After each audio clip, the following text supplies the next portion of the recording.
Hey guys, it's Sandy. Welcome to my kitchen. I want to show you 3 recipes that you're going to use ground beef with. They come together really quick. They're super easy to make. So if you're wondering what to make for dinner this week, get some ground beef out, let it thaw, and you can make these. We're going to make a shepherd's pie, a homemade hamburger helper, and chili. So let's get started. The idea is to get this dinner on the table quickly, so get your potatoes cut up. I put mine in the Instant Pot to cook. You can put yours on the stove top, and then start browning your ground beef.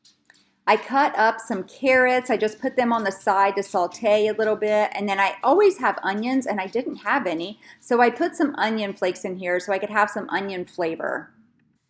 I added in frozen corn, frozen peas, frozen green beans, and I'm just stirring that around. And then I also added 2 tablespoons of tomato paste. So for seasonings, I added salt and pepper, ketchup, Worcestershire sauce, a little bit of garlic powder, minced onion, some parsley, and a little bit of smoked paprika. So I just start adding all the seasoning and spices.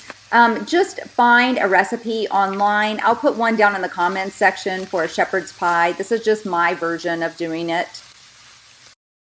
After all the spices are mixed in, I do add some water just to give some moisture in there and just let it simmer very, very low. And now it's time to add the cheese. This cheese grater is like the best thing ever. I did sharp cheddar cheese and some Monterey Jack cheese. I always buy the block and shred cheese ourselves because of all the stuff they put into shredded cheese when you buy it in the store. And it does not melt well because of all the anti-caking agents and everything that's in shredded cheese. So this is the way I do it. Put half of the shredded cheese on top of your mixture, and it's time to get the potatoes ready.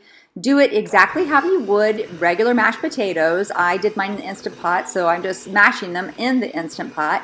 And then you're going to put it on top of the meat mixture. So you've got good proteins in this and lots of vegetables and some fat from the cheese, and it's just an all-around meal. You're covering yourself in every way with nutrients with this meal.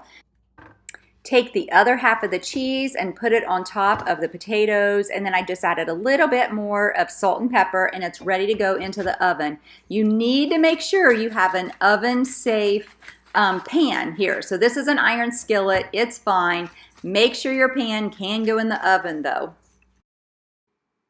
If you don't have an oven-safe pan, then you can put this in a casserole dish and just cook it.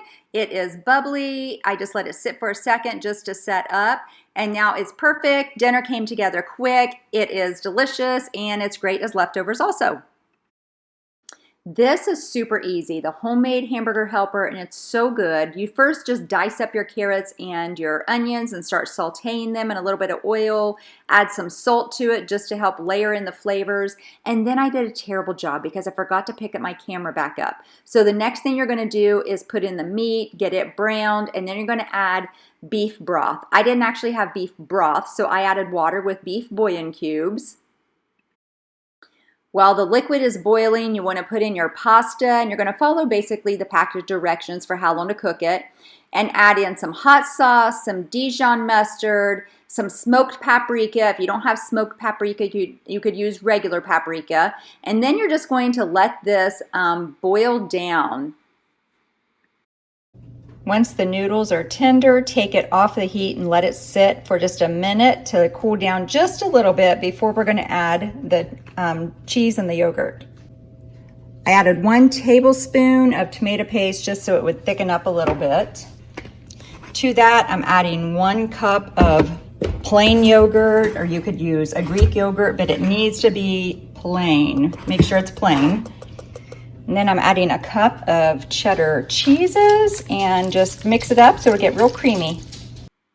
This is such a good meal. I just added some parsley onto the top, and then I had some zucchini that we had on the side that I had gotten out of our garden. For the third meal idea to use ground beef, we're going to make a chili. I don't measure. I just throw stuff in. All Recipes has a great recipe if you want it though. So start browning your meat and then put in some garlic powder, onion powder, and salt. Usually I put onions in, but I'm out of onions still. I need to get some. So this is what I'm going to add: some regular tomatoes and some tomatoes with green chilies in them. Got the beans, got some tomato sauce. These are the seasonings: oregano, paprika, onion powder, chili powder, a lot of chili powder, some smoked paprika, and Worcestershire sauce. So to my very well used stock pot, I am going to add the tomatoes, juice and all, the tomato sauce, the rinsed and drained beans. And then I also had already put in here some chicken stock, some chicken bone broth that I had made. You can just use store-bought if you want to, or beef, whatever you like to use for your broth, or instead of tomato juice. This is the way I do it. Then we just need to start adding our seasonings. Put in a good teaspoon or two of salt. I just used the pink Himalayan salt. And then I don't measure, I just start sticking things in. So a good pinch of smoked paprika, oregano leaves, some just regular paprika, a good dash of onion powder, and then quite a bit of chili powder. And then for the last thing, to give it kind of more of a smoky feel or smoky taste, I always add some Worcestershire sauce. And then I'm going to throw in a couple tablespoons of tomato paste. When I open up a can, I just freeze it in 1 tablespoon portions, so it's already measured and easy to put into soups. And then just stir it all together and let it boil.